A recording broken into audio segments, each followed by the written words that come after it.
Hello everyone, and welcome to week number 9. We are now very close to the end, and this is one of the greatest weeks, I think, when we're talking about medical emergencies. So with that being said, medical emergencies is going to be focusing on only one chapter this week, and that is going to be chapter 43. So it's talking about assisting with medical emergencies and how to prepare for emergencies. So let's go ahead and get started. So because this week is focused on medical emergencies, we need to talk about your responsibilities in those situations. As a medical assistant, you will need training on these areas to make sure that you're prepared. Anytime that there is any sort of an emergency, the physician must always be notified. And you want to notify them immediately. You don't want to wait until you think that you've got the situation under control. Grab a physician right away. You may also need to, depending on the severity of the situation, contact some emergency services, such as EMTs, emergency medical technicians, the EMRs, emergency medical responders, or advanced medical technicians. With the EMTs will also come paramedics. So you'll get to work with a wide variety of individuals within those medical emergencies. Now, when we start talking about medical emergencies, we need to first discuss the Good Samaritan laws. These were put in place because they help to establish and encourage healthcare professionals to volunteer in emergencies without the fear of financial liability. This generally applies in situations both inside and outside of the medical office. So, for example, if you're out and you're walking your dog, or you're out walking with your family, and you see somebody who is passed out or has gone down, you can not be afraid to help them because Good Samaritan laws were put in place. So that way, if you do help them, no financial liability or legal liability can come to you. As a medical assistant, you have 3 primary legal responsibilities in any emergency. The first and foremost, you want to act within your scope of practice. So that means that you have to be accountable for yourself, your employer, and the public. If you know you're doing something and it is not in your scope of practice, don't continue to go through with it. Call somebody who can. The second legal responsibility you have is to document the emergency, making sure that you are also consistent with your emergency readiness training in your office and in your workplace. And lastly, you want to do all that you can to prevent emergencies. So having those emergency preparedness plans in place can help with this, but sometimes emergencies are completely out of our control. Now, there are some guidelines for providing emergency care. As a medical assistant, you must stay up to date on your emergency plans of your office or facility, as well as those in your community. You also need to be able to handle emergencies that come in 3 major or main types. For example, on the phone. This is actually the most common of the 3 that you'll experience because phone calls come into the office every day. And you're going to have to use your triaging skills. So triage means that you assess and prioritize the emergencies and take care of the patients as needed. So if you get an emergency phone call, you don't want to put that person on hold and try to find somebody who can help them. Put those triage skills to use and you can actually help them through that. If there is an emergency near the office, for example, maybe there's a fire down the street or a robbery down the street, that's an emergency, but it's not actually happening in your office, so it's something to be prepared for.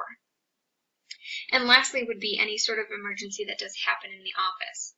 I don't know how many of you watch Grey's Anatomy, but I threw this little picture in because I think that was a great example of an emergency that happened in their office, in their hospital, and how they handled it was very, very well done.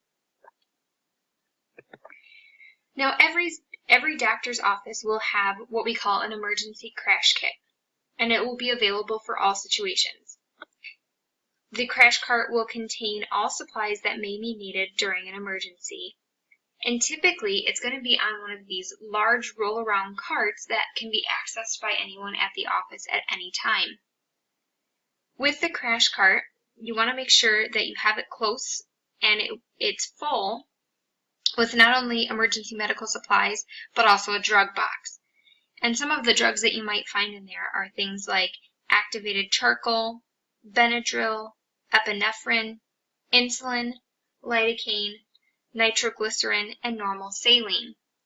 One of the things that is really important is making sure that you are constantly checking that box, making sure that drugs have not expired, or that once you use something after an emergency, you restock it so it's ready for the next emergency. All right, so let's talk about some of the more fun aspects. One of the biggest medical emergencies you'll get to deal with is performing CPR. Now, you don't see it up here on the screen because in your lab classes this week, you should be going through CPR training. So I'm going to let the instructors that come in to teach you CPR give you a lot of those helpful hints and ways to actually handle CPR situations. So I'm going to focus more on some of the other ones that you might deal with. Things like respiratory distress. So this could actually happen because of a long-term disease, such as asthma or COPD, but it could also be due to an emergency situation, such as an anaphylactic response to medication. And typically that's going to happen because one of the medications that you have been prescribed does not work with your body and you have a severe allergic reaction to it. As a medical assistant, you need to be able to recognize the signs and symptoms of respiratory distress, such as acute anxiety with gasping breaths. Maybe the patient's going to be cyanosis or turn blue. They might have some nasal flaring or nasal breathing or noisy breathing, and then they're going to have increased respirations, typically more than 24 breaths per minute. When this happens, first thing you want to do is try to administer oxygen to the patient so that way we can help them breathe normally. Chest pain is another medical emergency you could encounter, and heart attacks are really the leading cause of death for both men and women, so this is something that you really need to pay attention to. As a medical assistant, you need to know what the signs and symptoms are. Typically, the first one is going to be pain in the middle or left side of the chest, and it's going to be described as sharp, stabbing, crushing, squeezing, or aching. And the pain will radiate to the left arm, up the back, and into the neck. If this happens in your office, you want to call 911 right away. But if it's over the phone, you want to keep the caller on the line, have another coworker call 911, and stay on the line with the patient until EMS services have arrived. And shock is the last one I want to talk about here. And this is a collapse of your cardiovascular system. It's caused by an insufficient cardiac output. And some of your signs are weakness, rapid heart rate, cool or clammy skin, confused, unresponsive, or nauseous. All right, so now we're going to move into first aid. And again, you are going to have somebody come in and teach you on first aid as well this week with your lab classes, CPR and first aid combined. But first aid is an assistance given to any person suffering a sudden illness or injury, with care that the care that is provided could preserve life, prevent conditions from worsening, or promote recovery. Some situations you may offer first aid to patients are maybe patients who are bleeding, have open wounds, soft tissue injuries, or burns. So let's go ahead and take a look at each of those individually. Bleeding is the first one, and bleeding actually can be external or internal. External bleeding occurs when the skin is broken, and this is a type of bleeding that we can control. If the bleeding is internal, that means there's tissue damage and damage to the intact skin inside the body. This type is likely not to be diagnosed in a medical office itself, and it's not something we can control because we cannot see it. Open wounds are the next one, and these are seldom life-threatening unless they penetrate places like the head, chest, throat, or abdomen. If those do occur, you want to call EMS right away. And most of the time, what you want to do is try to control the bleeding. So you'll want to irrigate the item that has the open wound, take out any debris if you can, suture it, and give antibiotics. Now, when we're talking about some of the open wounds, I think it's important that you know what the different types are. So first we have an abrasion. An abrasion is when the outer layer of skin is scraped away, exposing the underlying tissues. This is common with things such as friction burns, rug burns, road rashes, and scrapes. Lacerations are open wounds in which the skin and underlying tissue are torn, and they usually have jagged edges which interfere with their healing process. An incision is a type of laceration that is a cut with smooth edges, typically made with a knife or other sharp object. And an avulsion is when you have the tearing away of skin or tissue. It's usually occurring on your limbs, appendages, typically including the fingers, toes, hands, feet, legs, nose, and genitalia.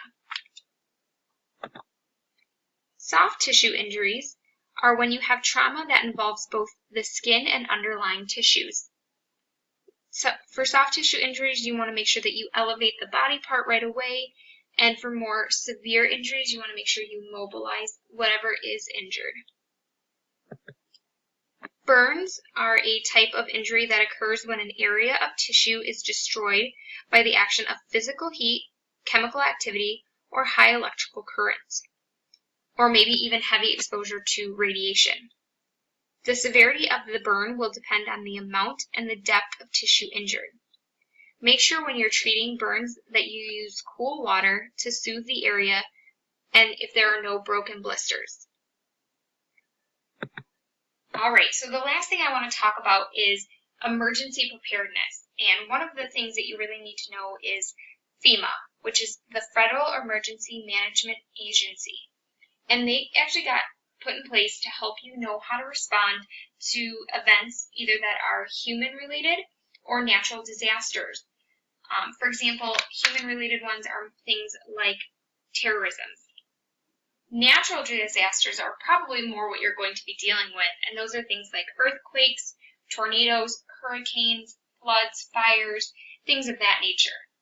It's important that you know that FEMA actually says that tornadoes are some of the most violent storms occurring in nature, but floods are actually declared to be the most common hazard in the United States, typically because we are surrounded by water in the United States here. Alright, so I'm going to wrap it up with talking about what your homework is for this week. For this week, there is no discussion post. I know some of you are probably really excited to see that. But you do have one written assignment this week, and no, it's not a VIS summary and case study. What you're actually doing is reading a case study that is actually provided on your homework. And what you'll need to do is read through that medical emergency case study and then answer the following questions that are on the worksheet.